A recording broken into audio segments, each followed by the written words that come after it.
Extra live on Citizen TV. We are well into the third hour and we are monitoring, just like the rest of the world is monitoring, what is happening in Zimbabwe. We have live images from the National Sports Stadium where the inauguration of Emerson Mnangagwa is set to take place. But we also have a panel of Zimbabweans living in Nairobi right here with us in studio. Let me introduce them to you one more time. Marjorie Maimba, a businesswoman. Welcome once again. Thank you. Right next to her is Ashley Honzeri, a social activist also based in Nairobi. Thank you, Ed. Karibu Sana, and of course Reginald Kazutu, an economy and strategy analyst based in Nairobi. I had introduced you earlier, but welcome once again. Thank you, Higgs. Right, before I tell you a little bit about the program, we had seen live images. I don't know if you're able just to help us to look at what is happening there right now. Reginald, Ashley, or Marjorie, you can come in now. Oh, those are the traditional chiefs walking into the National Sports Stadium. The traditional chiefs hold a very important role in the politics of the country. They are usually associated with the remote areas, so very important, very political sometimes. Traditional chiefs based on what? Region, tribe? How do they get that title? Usually it's based on the clan from which they're coming from, but these clans are obviously regional. So you have some clans in the north and the south, and they are appointed basically based on the totems. You know, there's a totem culture in Zimbabwe.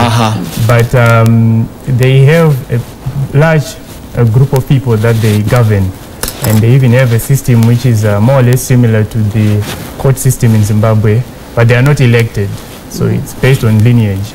And so the son takes over from the father, or the relative takes over from the uncle. Exactly. Okay, Reginald, you wanted to say something? Yes, I'm saying they're also a group of powerful individuals. Because if you want land in that area, you actually have to go to the chief first. So it's more of dealing with communal land. It is under the chief. So you can't go to Harare and buy a piece of land in another place. You actually have to go to the chief. The chief does the allocation and everything. Then the transaction can take place. I can see how that can be open to manipulation. Exactly. Sorry, you want to come in? Yes, they're also what we call informal judiciary of Zimbabwe. They're in charge. They preside over cultural, social, economic issues, marriage, domestic stuff. So yeah, they play a very important role. Okay, well, if you just joined us, my panel here in the studio helping us just to understand what is happening in Zimbabwe at the moment. So the group of chiefs that we had seen walking around part of that stadium a minute or so ago, that's a little bit about what their role is in Zimbabwe. Just that we understand and contrast, Kenya is going to this next week Tuesday, so it's very interesting to compare and contrast the difference between what we'll see on Tuesday at the Kasarani Stadium and what we are seeing at the National Sports Stadium in Zimbabwe. We've received the program now, what is set to happen today in Zimbabwe. Let me just run you through what's happened so far, and each of my guests can then come in after that. At 6:30, the gates were supposed to open at that stadium. At 7:30, the public were expected to start taking their seats. Clearly, they did that. It is jam-packed, 60,000-seater capacity stadium. I cannot see anywhere where you can get a seat right now if you try and walk in, unless we're not seeing something on the other end. But from the only shot we have so far, it looks like the public side streaming in from very early on. And after that, what was supposed to take place is that at 9:20, His Worship, the Mayor of the city of Harare, was expected to arrive. 5 minutes later, the Commander, Defense Forces and Service Chiefs. At 9:30, members of the House of Assembly, members of the Central Committee, and diplomatic corps were also expected to be arriving. Thereafter, from 9:35, judges of the High Court, the Judge President, the judges of the Supreme Court. Although I feel like they're a bit late because we've seen them coming on now, or maybe they were in a holding room somewhere. I think... sorry, Ashley, come in. The whole event is kind of spontaneous. People didn't really plan to come to Harare on such short notice. So most of them are traveling from very far away places. You know, Bulawayo is around 600 kilometers away from Harare. Talking about almost a whole day's journey. Almost a whole day's journey. So probably that's the reason why most of them are late. But it was not planned for. I mean, you can see that. Okay. From 10 o'clock, we know that visiting former heads of state and government were expected to start arriving, and then 15 minutes later, and of course this is 10 o'clock or 10:15. Actually, correction, that's Zimbabwe time. That's Kenya Zimbabwe time. Yes. So we are on time. Yeah. I mean, not we, they are on time. The program is on time. I beg your pardon. We need to switch. Zimbabwe 1 hour behind Kenya. So right now 11:07 in Kenya, also 10:07 in Zimbabwe. So at 10:15, visiting heads of state and government were expected, and we saw Edgar Lungu, the president of Zambia. We saw his jet, we saw his arrival there. At this time, we know that entertainment is supposed to be happening, and I guess if we're able to get those shots, we'll be able to show you.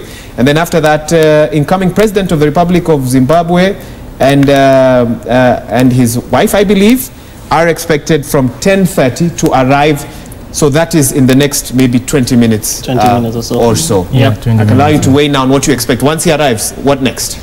So once he comes in, obviously the national anthem is the first thing that will take place, a prayer, and I believe it's going to be done by the Minister of Religion, Reverend Bishop Mutendi. Okay. Yeah, there is a Ministry of Religion. There's a Ministry of, that was going to be my question. As much as what is its function?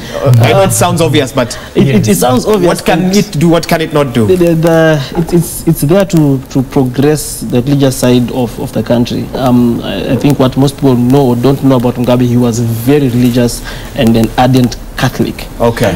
So you will actually find Christianity is the official religion in Zimbabwe. As much as with time they try and bring the traditional side of it, but it has never taken root. So the Minister of Religion is actually a reverend. One of the qualifications, you have to be ordained to be the Minister of Religion. He will come and do a prayer. After that, the Master of Ceremony will now call the Chief Justice. He will call to administer the oath of office. Chief Justice Malawa, yeah. Luke Malaba. Once he does that, takes the oath of office, signs the certificate, then he's put on a sash. If you notice, most photos of Robert Mugabe is wearing a green sash. Yes. It's a presidential sash. Here in Kenya, I think Uhuru Kenyatta was given a sword.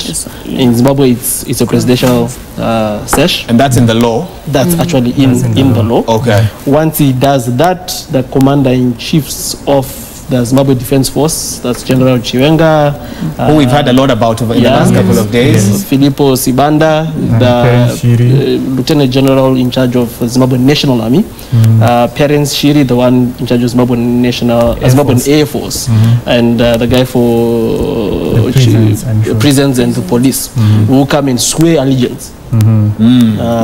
Which is strange, because I'm thinking they're supposed to have sworn allegiance to the Constitution, and that should be enough, but they actually have to swear allegiance to the president. My goodness, okay. Then from there now, everything just rolls down. People come shake his hands, and if you look at the program, the way they've done it, it's a bit more monarchy style.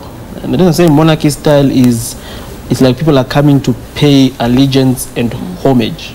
And you find the list is actually very big, different varieties of groups coming to shake the president's hand. Are you worried about that? Yes, but I'm seeing it more of like trying to show the world that I have legitimacy. All these people have shaken my hand, which we always stage managed. I'm sure none of these guys had really an option. They were told, we need someone from you guys, we need someone from you guys, we need someone from you guys. Nominate a representative. Yes. And I know the opposition actually is part of that list.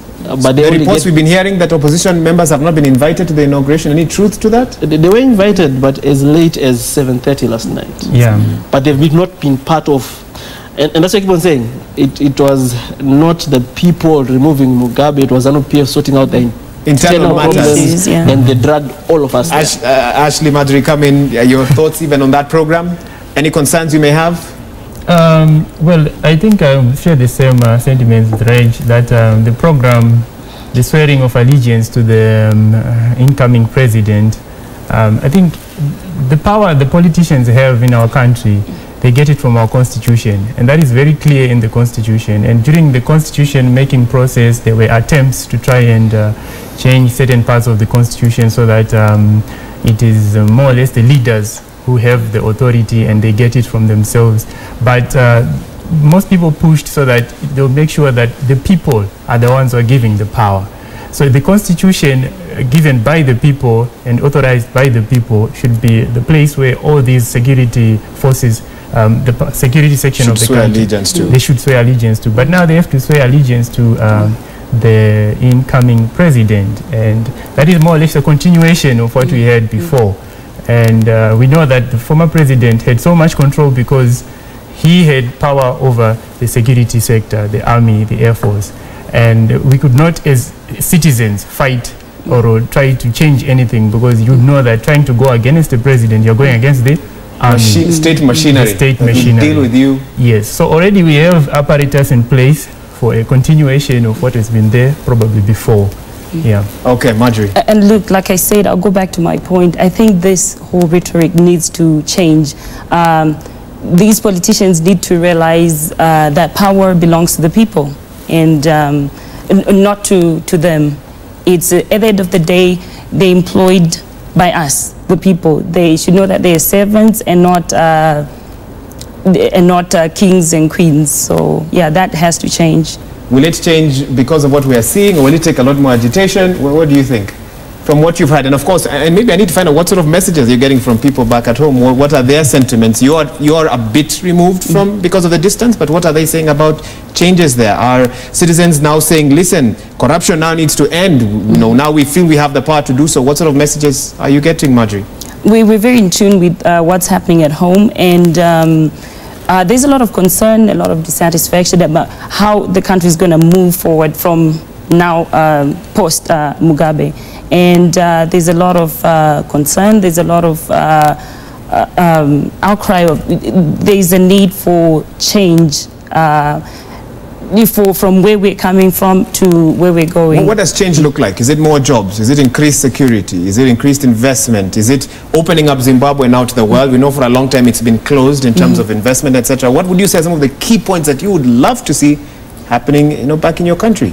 Definitely, I think change needs to happen from all aspects, from the political to the social to the economic, especially the economic aspect of it. The country has gone through 37 years of a wrecked economy, so I think that needs a lot of fixing. And I'm sure Emerson knows what's at stake. Allow me to interrupt you to get clarification on who is now arriving at the stadium. I don't know if you're able to see. The shot might not be as clear as... okay, it's already gone, but clearly we can see... These are actually new faces to me. I think what you will see more and more is that there are people who formerly were not very... we're not seen very prominent. Not very prominent. And this actually looks like foreign affairs. Foreign dignitaries. Foreign dignitaries. Yeah. This is not a local dignitary. These are not local. Okay. Okay. Yeah. So these part of the. These are not familiar faces to you. Possibly just foreign dignitary. Of course, a lot has changed since you probably. Last time you were there might have been new appointments in terms of different diplomatic missions, etc. Yes. So it is only fair enough that it might take some time just to see. Sorry, come in. But just to the Zimbabwean situation right now and what is actually going on, it makes the French proverb very soon, very real, that the much the things change, the much they remain the same. The more they remain the same. And what we are looking at, if the Zimbabwean people were hoping of a more inclusive transition from Mugabe, more inclusive change of power and change that we will see. There's a song they used to sing during the Liberation War, song called Maru Zaimi, and translated means "you guys have lost." They normally used to sing it to taunt the white people. But as much as I see... Zimbabweans used to sing it to taunt the white people. Exactly. As much as I see what is going on in the country right now, hearing the speech of Mnangagwa's first speech, and how ZANU-PF has hijacked the whole program, I have that song taunting me behind that they're just laughing at us and saying, you guys have just lost again. You missed the plot. Yeah. Okay, sorry seems to be some major... Yeah, there is that looks like the leader of the opposition, Morgan Tsvangirai, coming into the stadium with his wife. And I think that's why you can see there's a lot of commotion. We had heard that his party had not been at some point invited. Is there any truth to that? Yes. It was invited late. Yesterday, 7:30 p.m. Okay, let's just see if we can see spot with that. It's probably him because of this clamor that we are seeing. Yeah, that is Morgan. Yeah, okay, good. We have that confirmation now. Morgan Tsvangirai here now. There had been discussion that he could be considered as vice president. I don't know where that, how far that discussion reached, or is it up to Emerson now? Yeah, if Emerson Mnangagwa actually wants to move Zimbabwe forward. And unfortunately, over the years, we realized ZANU-PF have a bankruptcy of intellect and leadership and ideas to move the country forward. And we realized the opposition actually has an overflow of ideas to move the country forward. And it has the younger generation of technocrats in the country. So if he wants to unite the country, solidify the country, and make this change a stable, continuous change, especially for the economy and social-wise, it will be bright to rope in some of the opposition people into government. Tell us a little bit about Tsvangirai, beyond what we read in the headlines, and what does first of all, I hope I'm pronouncing his name correct. I can hear my director also. You will forgive me. I'm told South Africans also have a big problem pronouncing Zimbabwe. I've seen that as a key issue. Story for another day. What does Zimbabwe owe Morgan Tsvangirai at the end of it all? When the history books are written, when he's long gone, what was his contribution to this country? Well, he was the father of the first main opposition movement. Okay. And that's the movement for democratic change. That was the first time the ZANU-PF government was really challenged. I think it's back in 1998. And he fought hard. I mean, we know that in 2002, the elections, that was the first time the ZANU-PF was not a ruling party, because MDC actually won more seats in parliament than ZANU-PF, and that was later reversed through different ways, tricks, and that was changed. But not what we see in Africa, yes, exactly, in Zimbabwe. Yes, So Morgan Tsvangirai fought hard. He is the flagship carrier of the opposition movement in Zimbabwe. If you talk about the other president, people actually call him their president in Zimbabwe, because in 2008 people know that the MDC won the election. And that's where we had a period of how many? 4 weeks? Waiting and they actually for results. Yes, waiting for results, and the results never came. But later on they came, and then there were changes, and then we were told he didn't win with a majority, so we have to go for a rerun. So he has been fighting hard. He has been arrested. He has been jailed. He lost his wife in an accident. The circumstances of the accident, some people interpreted them in different ways, and it was not very clear. He lost his wife. This is actually, I don't know if it's his second wife, but his wife died in a car accident, and he was in the same car with his wife. He survived that accident. So he has been the face of the opposition. He has fought hard. He has stared the enemy in the face. Do you think he's happy with what he's seeing now? Is this what he wanted, or? I would think that at first, the major hurdle, the major obstacle was Mugabe himself. It was almost unimaginable to remove him. You wouldn't think of removing Mugabe. So now that he's out of the way, perhaps he can celebrate that some of his efforts have contributed towards the divisions that you saw in ZANU-PF. These divisions in ZANU-PF were not accidental. I think somehow the opposition may have contributed. Found a way. Yeah, may have contributed. Let me now allow Marjorie to come in. The discussion around Zimbabwe for the last week or two has been primarily about men in the political space and agitation. The only time a lady is mentioned is Grace Mugabe, but she's then mentioned as Gucci Grace. And I think it's only fair that we allow you to talk to Kenyans about the role of women in the agitation for political freedom and political rights in Zimbabwe, because the headlines so far are just about the men at the top. Are there ladies there agitating? And tell us a bit about them. Definitely. And I think that's the direction Zimbabwe also needs to move in. The leadership, it needs to be all-inclusive. We need more women in parliament. Women, if they can introduce the one-third gender rule, you think that needs to happen in Zimbabwe? Definitely, definitely. I'm a strong advocate for women's rights, and why should it happen in Zimbabwe?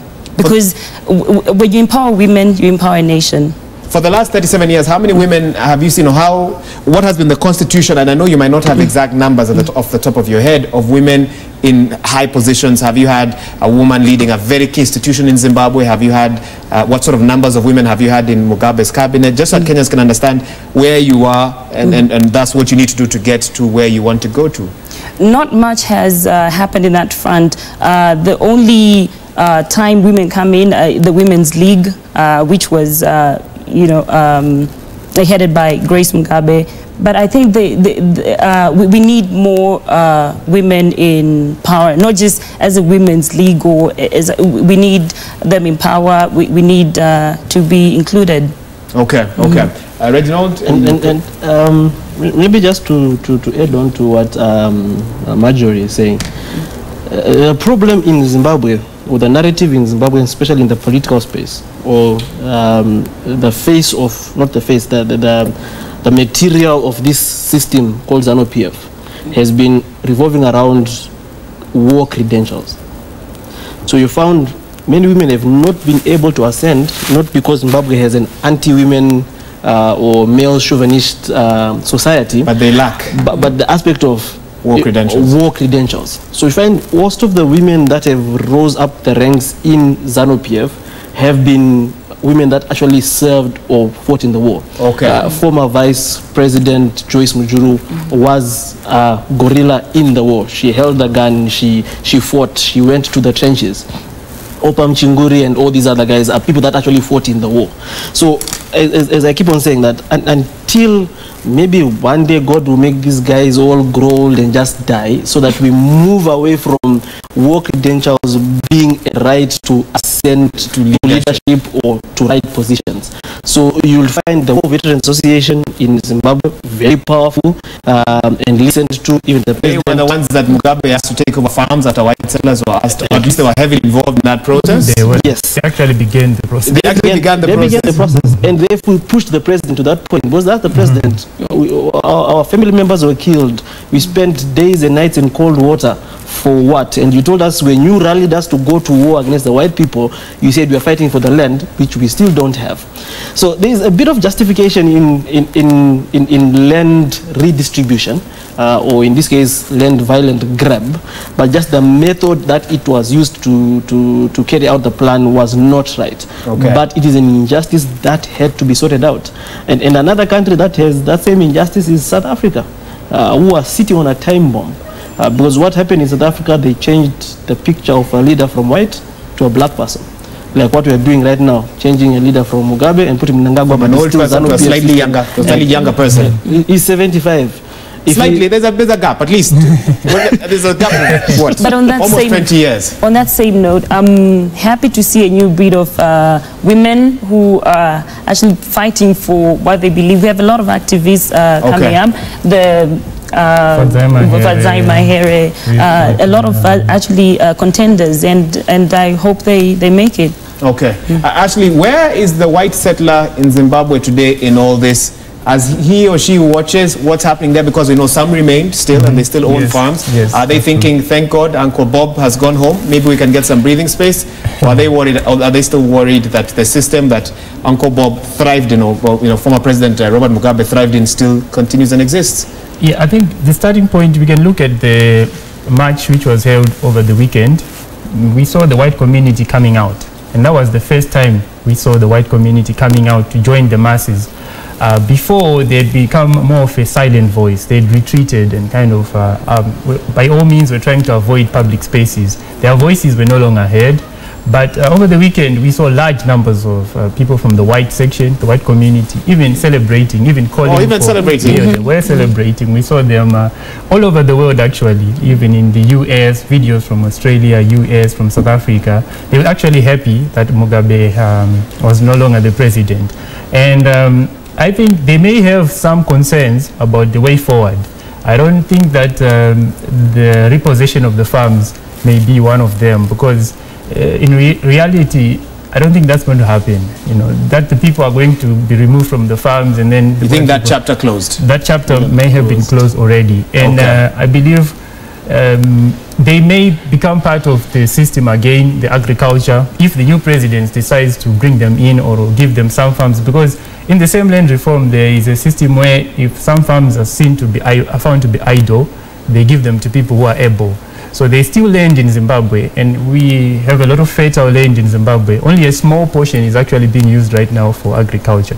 So it doesn't mean that every square inch of the country has been occupied, no. Okay. So I believe that they are a good group, a very important group in our country, and if they are willing to participate in the new nation building, they may be given space by the new president. Okay. If you just joined us, of course, you're watching Citizen Extra. We are following events a few thousand kilometers away from us in Zimbabwe.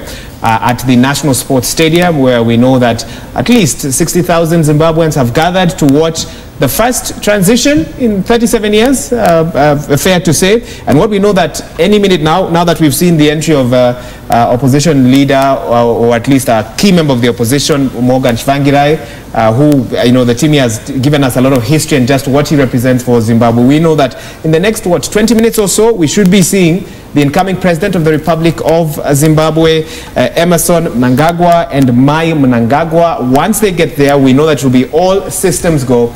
And I can only imagine the job that the national broadcaster there have to do, keep the audience busy with interviews, etc., until he walks in, and then from there we'll know what to talk about. Now, in terms of comparing and contrasting what we have in Kenya vis-a-vis Zimbabwe, and maybe, any of you can answer this, tell us about the average day living in Zimbabwe. We've seen pictures of very clean roads, very clean streets. So Kenyans are saying, a couple of them are saying, listen, you have been, you say you've been oppressed for 37 years or so, but your roads look clean, they look well put together.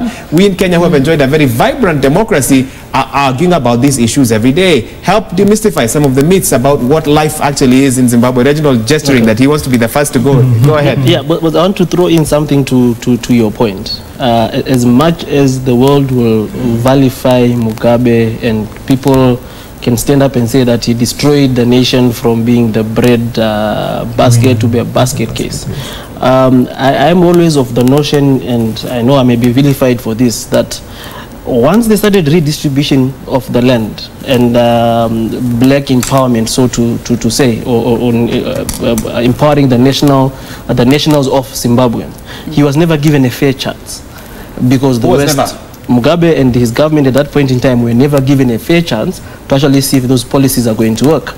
Because but they're the government. Who wants to? Yes. Now let me explain. Or help me understand how that works. More complex. Oh, it's a bit more complex. Okay, let me give you space. Go ahead. When you have a whole economy built and attached to the West, you buy your spare parts for your machineries from the West. Everything is linked to the West. Your irrigation systems are made from the US, the UK, Germany, and France. All of a sudden you take over these things and all those countries put sanctions on you. You can't get spare parts, you can't get funding, you can't get seeds, you can't get all these things from the same West. And then you expect the guy to actually succeed. So turning around a whole, an economy and a country is not a bus where you just, switch direction. Yeah, one hand and you switch direction. Yeah. To realign the Zimbabwean economy to the east was a process. One thing that I give to the east came in with fewer conditions. Yeah, came in with fewer conditions, but also came in with fewer money and the like. And the reason why, one thing I give to Mugabe and ZANU-PF, like you said, some of our roads are still okay, not all of them. Our education system is still okay, still not maybe the best, but still okay. As in, everything is still functioning. Take the conditions that Zimbabwe were functioning in, and I think that's him. You think that's him? Sorry, we've cut you off. That's his motorcade. That's his motorcade. Yes. Emmerson Mnangagwa is in that motorcade right now. Yes. Okay. That is wow, well, the cars there, nevertheless, not quite what we would have expected, a line of sleek Mercedes Benzes or that sort of thing, or I guess... I think that will change as soon as that will change as soon as... Emmerson Mnangagwa, hereby, I think the motorcade will leave it will be completely... Will be completely different. No, we'll be here, just to compare and contrast. If you guys were not here, I would have assumed that's another high-ranking official. No, that's the president-elect. Oh, he's not elected. Oh, that's his... Oh, he's not elected. He's not been elected. He's not been elected. Okay, yes, of course. He's the I beg your pardon for that. We didn't vote for him. We actually had no choice. Yeah. We were told... He's the incoming. He's the incoming president. That is the legal term to use for him right now. The interesting thing in Zimbabwe right now is a fired vice president is taking over a resigned president. Yes. There is no point in time which I think someone can actually go constitutionally and challenge this in court. Yeah. Where did the Gazette notice that fired him been rescinded? That has no longer been fired. That has not been done. As far as we are concerned, we have been installed a president because he was not the vice president anymore. The vice president was the exit of Robert Mugabe. The vice president was Mpoko. He's the guy actually who's supposed to be taking over right now. How Mnangagwa is taking over can actually be called a coup. We've heard that the vice president has not been seen in public since the events of the last 2 weeks. Is that correct? 2 years. Yeah. Okay. He went underground, so to speak. Yes. Well, as we heard that the army at some point had, forced people to actually go into some sort of house arrest of some sort. They were unable to move. So just to clarify for our viewers, Emmerson Mnangagwa at this moment is the incoming president. Once he is sworn in, he becomes the interim president until September 2018, when a general election takes place. Okay? But the truth of the matter, there's no position called an interim president. In your constitution? He is being sworn in as the president of the Republic of Zimbabwe. Yeah, but let me bring you up to speed with what is happening. I think... go ahead, Ashley. The ruling party, according to the constitution, has the power to recall even a president and vice presidents. So right now, when the president resigned, the ruling party using its powers, remember they elected him the head of the ruling party. They have the power. They are given a grace period of 90 days, according to the constitution, to decide on who they would like to take over from the president who had just resigned. So they have the power, and we assume that that's what they did, to recall the president, the vice president, the sole vice president who was there, and possibly now give information about the future president, the person that they've nominated as a party. So I think maybe your word elect may still fit in because he's elected by the party. Oh, by the party. Which is ruling at the moment. And it is the party which has that power to decide who takes over the presidency. When the president resigns, doesn't mean that there is no president anymore and we have to go for another election immediately. Remember, there's a party which put him there. And so the constitution allows the party then to nominate somebody else, and that person then goes straight to ascend to the highest seat without having to go through an election that requires the whole nation to weigh in on that, which is why we've been asking, are the people involved in this transition? Yeah, and he will finish the term actually of the president who was sitting at the time of the resignation. So that's according to the constitution. He has to finish that term, and that's why we have this issue of 10 months until the election. That's when we have President okay, you wanted to come in, Marjorie? I think I wanted to go back on Reggie's point. I'd like to disagree with what he said, sorry. But I think what you see in Zimbabwe, the development, the good roads, the good education system, I think that's just a spiral effect of what the Ian Smith regime put in place. So you think somehow the systems have managed to continue running for what are we talking about now? That's 40, 50? 37 years. Yeah, 37 years. 37 years. I disagree strongly with that. I always say, look at Harare. Let's just use Harare. I don't know if you use everywhere else. Look at Harare in 1980 and look at Harare now. Okay, and you describe it for some of our, I guess most of our viewers who haven't had a chance to visit. Harare is a model city. It's beautiful roads. Kenya celebrated having Thika Superhighway. We have Thika Superhighway in CBD because one lane is 4 lanes, another lane is 4 lanes. And when was this constructed? And all these were constructed after 1980. If you look at the tallest building in 1980, that building that had a Coca-Cola on it, I think was not even 8 stories or 10 stories. Yeah. We have buildings that in architectural brilliant buildings. We have Eastgate, which was built during Mugabe's tenure, which has a natural cooling system. That place never gets hot, never gets cold, and there's no AC. Let me just finish my journey. So the argument is whether the development, what you see in Harare right now was during the Mugabe regime or before. Exactly. So he had an environment where foreigners could pump in money, as you are saying. Intellectual people could apply their knowledge. Zimbabwe does have brilliant minds. Could apply their knowledge. He had brilliant architects who could design. Some of the buildings that you see in Zimbabwe right now are some of the buildings that are now being built in Kenya now. And we had only have one new building in the last 14, 15 years.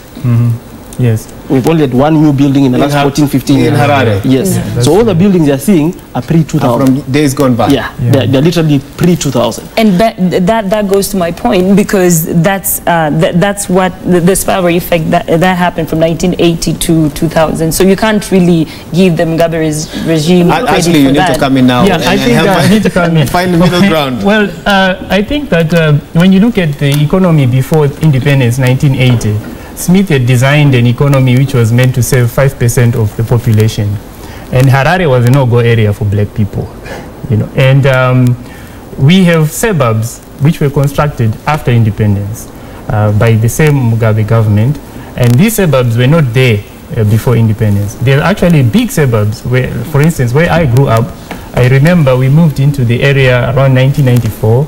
And we will interrupt you if when we can get a closer or clearer shot of who are those that are walking in, but we haven't seen the cameras really. Okay, I can see a lot happening there, and I'm relying on, once you see members of the press dashing, then you know that someone of note has walked in, but I'm not sure. But so I was sorry, saying, when you look at the economy, it was serving 5% of the population, and it's true. Smith did create a culture which was a good culture among Zimbabweans. You know, we were talking about clean streets. It's true that Harare is quite a very clean city. We have very big roads. We have structures which are in place which are quite good. We've got good housing, etc. But that sort of deteriorated in the last 13 years or so when we had these changes in the farms and agriculture situation. So they did build after independence, SANU-PF. After 1980, there was a lot of construction. They built many schools. The education system as we have it now, before we had only schools for missionaries. And we're looking at some people coming in right now. Yes. I'm not sure. That looks like Swaziland. That looks like this. Swaziland. Delegation possibly from Swaziland. We are yet to confirm that.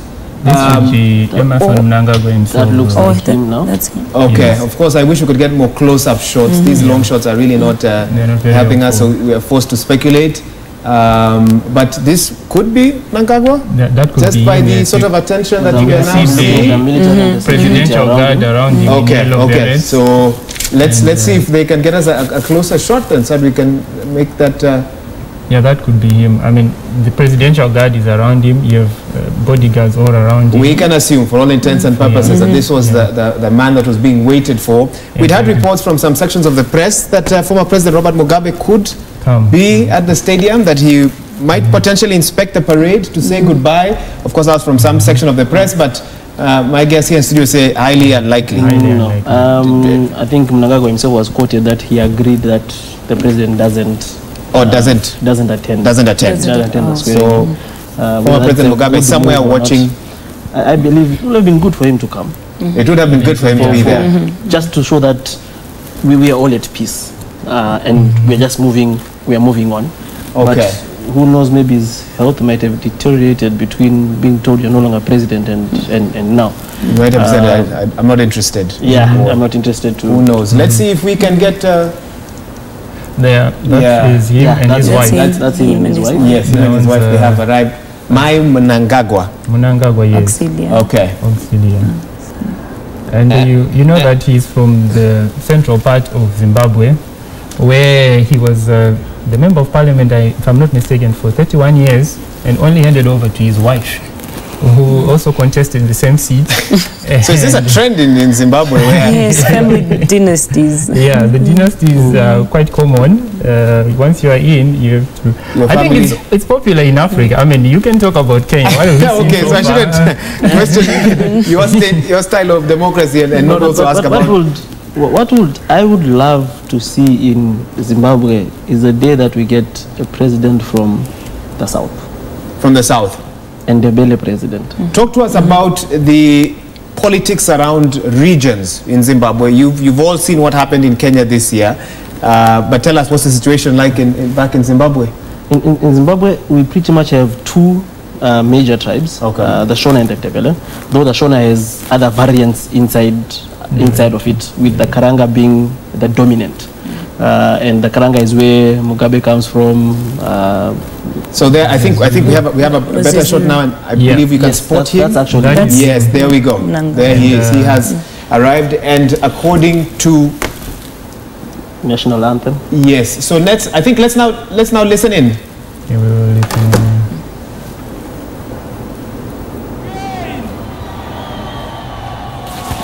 Zimbabwe! Zimbabwe! Zimbabwe, oh yeah! Zimbabwe, oh yeah! Zimbabwe, oh yeah! We are happy His Excellency the President-elect is now here, and the First Lady Amai Auxilia Mnangagwa. You are very welcome, Your Excellencies. You are very welcome. iZimbabwe ilomkhokheli namhlanje yagcotshwa sefikile uComrade E.D. Mnangagwa lo mama Auxilia Mnangagwa. Asibathabeleni vashika Comrade E.D. Mnangagwa na Amai. Zimbabwe ile mtungamiri wenyika. Okay, I'm going to try and see if my guest here in studio can help us to translate where necessary. So that the rest of the stadium can see or witness the proceedings without obstruction. Please, members of the media, we request that you sit down. We request that you sit down. We request that you sit down so that you don't obstruct view of others. Members of the media, please, can you sit down? You're obstructing everybody. They also want to see what's happening. Members of the media, please don't obstruct anybody. This is a special day, a historic day for the people of Zimbabwe, for the people of SADC, for the people of Africa and the world over. Ilanga elikhulu eZimbabwe, ilanga elikhulu emhlubulweni weSADC, ilanga elikhulu kwele Africa. All right, help us to just understand a little bit about what is being said there. We hear them switching constantly between English and Shona. Okay, okay. Any reason why Shona the more dominant language, or Naturally, they're in Harare, which is in Mashonaland. okay? So you'll figure that 80% to 90% of that crowd is actually Shona. Okay. But you also now realize the play between Shona and Ndebele in the Zimbabwean politics. As much as it's not brought out a lot To the rest of the world. to a certain extent, Mugabe managed to hold the two together, not because of love, because of fear. So the other question that comes now is the developed side of the country actually blamed this guy for the genocide that took place in the 80s. So now By this guy, you mean the incoming president? I should, Yes. the incoming president of the Republic of Zimbabwe. His title will soon change. To change. I still have a few minutes to disrespect him before he actually becomes the president and still be safe. So another thing, dynamic that we need to look at in Zimbabwe, are we going to end up having maybe in the future Ndebele uprising because they don't agree with Mnangagwa? Is he going to be man enough to come out and say, what happened was bad, please forgive me? As much as the Ndebeles are not the majority, they are a powerful minority in the country. And so it's something that we need to wait with time to actually see what. So there what he goes is on. with his wife. Yeah, that is his wife. And you stated that she had taken over leadership after member of his parliament. 31-year stint. Yep, member of Exactly. parliament from his area. Okay, So okay. she's also an MP, and she's quite active in politics at her own level. Yeah. And remember at some point reading that she was very instrumental in the recognition of the spot where the husband blew up a train during the liberation struggle. It's now a monument, national Okay. monument. So she's quite active in a silent, subtle way. Okay. But the way, you know, what Reg was saying on the tribes, English is the official language of Zimbabwe. English is the official language. And it's true that the majority do speak Shona, but there are also a section which speaks Ndebele. Like Ndebele, sorry. He is from the central part of Zimbabwe, central to south, which is more or less 50-50 when it comes to Shona and Okay, Ndebele. allow me to interrupt you. Let's listen into what's happening at the National Sports Stadium.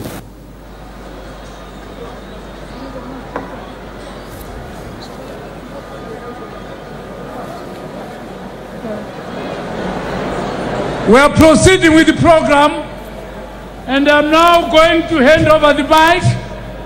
I'm going to hand over the mic to the Speaker of the National Assembly of the Republic of Zimbabwe, Honorable Advocate Jacob Francis Mudenda. Honorable Advocate Jacob Francis Mudenda is the one now who's going to proceed with the program.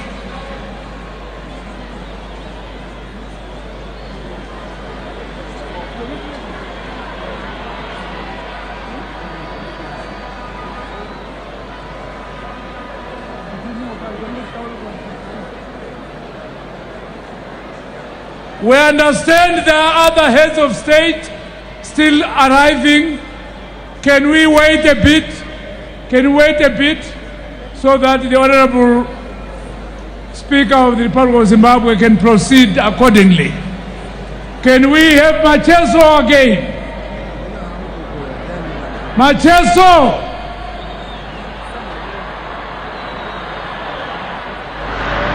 Zimbabwe, we're coming to you live from the National Sports Stadium. We've just seen the entrance of the President-designate, Comrade Emerson Mnangagwa, into the stadium through a rousing applause, and it is happening. It has started here at the National Sports Stadium. Shortly, we will be seeing him taking his oath of office here at the National Sports Stadium to become Zimbabwe's second executive president. And this is a momentous occasion. It's a big occasion. And just going back in terms of, we're just getting to know him as a person, and we'll be giving you his biography. We also we're waiting for other aspects here to the program to continue following the 1964 Congress in Gweru. Comrade Emerson Mnangagwa with three of his colleagues, Shoniwa, Jameson Mudavanu, and Edson Shirihuru, were captured and arrested for smuggling guns into southern Rhodesia. He sent Lawrence Shoshe to go back to Lusaka with some messages, but never saw him again. Now, in spite of this setback, the Crocodile Group remained in operation and was joined by Matthew Maloa, a ZANU member who had trained in Egypt, in addition to smuggling arms into the country. Matthew Maloa, who was a ZANU-PF member, had smuggled guns into the country. A major task was to recruit supporters from Salisbury, Fort Victoria, Mberengwa, and Macheke, and smuggle them out through the border of Mutoko so that they could go on to Tanzania for training. Now, you will find that there's a huge in terms of reactions from the crowd here. You best know the biggest entertainer right now in Zimbabwe taking a stage, that is Ja Preza, and his band propelting some of the singles from his new album Kutonga Kwaro, which has become a hit within the nation, and this is something that is increasing the mood here at the National Sports Stadium, and people are totally enjoying themselves here as we await to see the new president of the Republic of Zimbabwe, Comrade Emerson Mnangagwa.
of the Republic of Mozambique, His Excellency Nyusi. Arrival of the President of the Republic of Mozambique, His Excellency Nyusi. Welcome, Maoko Izanta.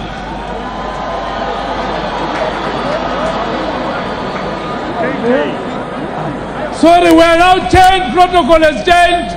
We are told is the former President of the Republic of Zambia, former President of the Republic of Zambia, His Excellency Dr. Kenneth Kaunda. And also the former President of the Republic of Zambia, His Excellency Rupia Banda. They are together.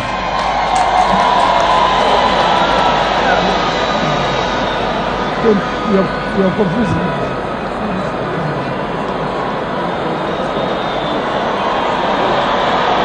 His Excellency, former President of the Republic of Zambia, President Kenneth Kaunda, and President Rupia Banda, former President of the Republic of Zambia, both of them. We used to say KK, former President of the Republic of Zambia, and former President also of the Republic of Zambia, His Excellency Rupia Banda.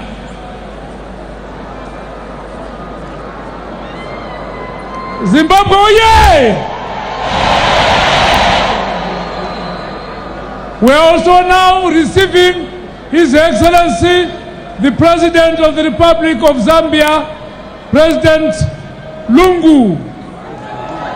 President Edgar Lungu, President of the Republic of Zambia, is just walking in.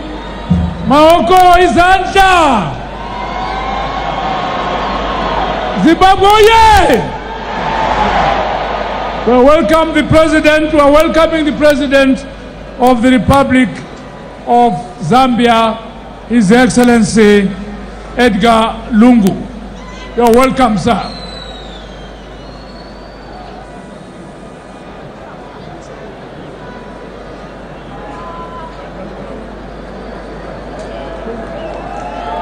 Welcome, sir. Welcome indeed. Welcome, Your Excellency. Welcome indeed.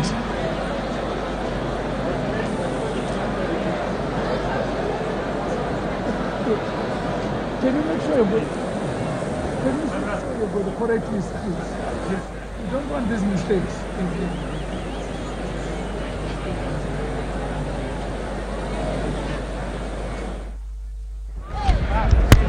We are coming to you live from the National Sports Stadium, where we are bringing you the inauguration of the President-designate Comrade Emmerson Dambudzo Mnangagwa. We are just seeing the arrival of dignitaries who have just arrived, as you see there. Comrade Edgar Lungu is the Excellency, the President of Zambia. Also, earlier on, we saw the arrival of Comrade Kenneth Kaunda, who is the former President of Zambia. In fact, Zambia's first President. Also, His Excellency Comrade Nyusi of Mozambique, the President of Mozambique, is here. And we expect more arrivals here at the inauguration of the new President of the Republic of Zimbabwe, Comrade Emmerson Dambudzo Mnangagwa. And it's a very huge issue, and we're seeing that these heads of states and the excellencies from different countries coming through, and people here in a festive mood, in a mood which is celebratory. We just seen there a bit of a performance from the man of the moment. Ja Praise was singing his song Kutonga Kwaro, and generating a lot of excitement from the people gathered here at the giant national stadium. I must say, by no doubt, am I seeing any open area or any open space here at the National Sports Stadium? And also here is Macheso who also give us entertainment.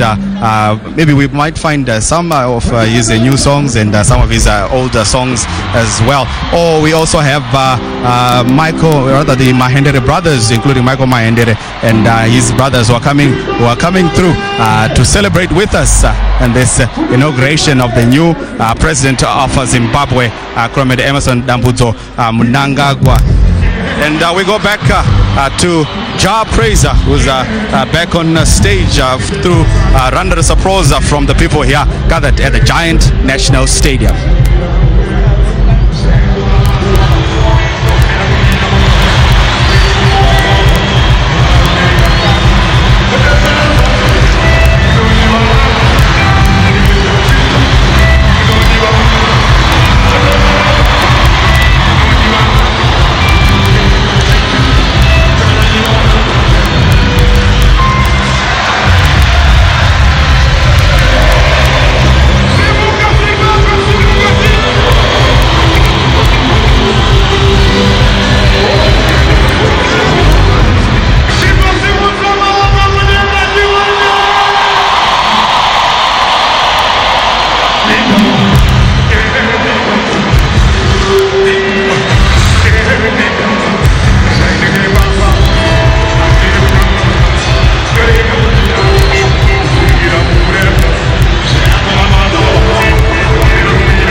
Botswana,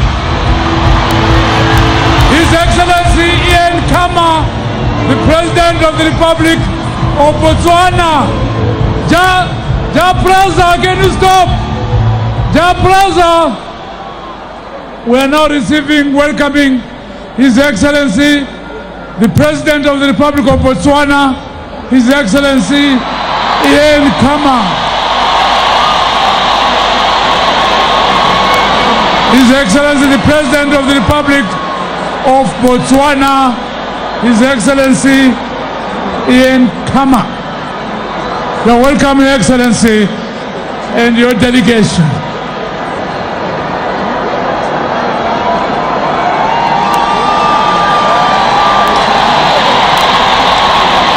You're welcome, Your Excellency, the President of the Republic of Botswana, His Excellency Ian Khama.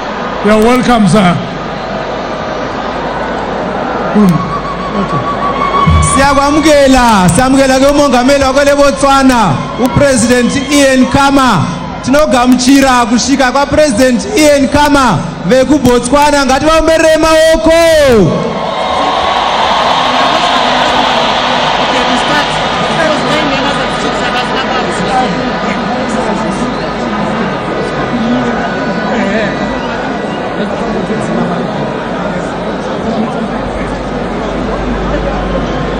Yes, Zimbabwe, we are coming to you live. This is the inauguration of the president-designate of Zimbabwe, Comrade Emmerson Dambudzo Mnangagwa. And we've just seen there, as you can see there, the president of the Republic of Botswana.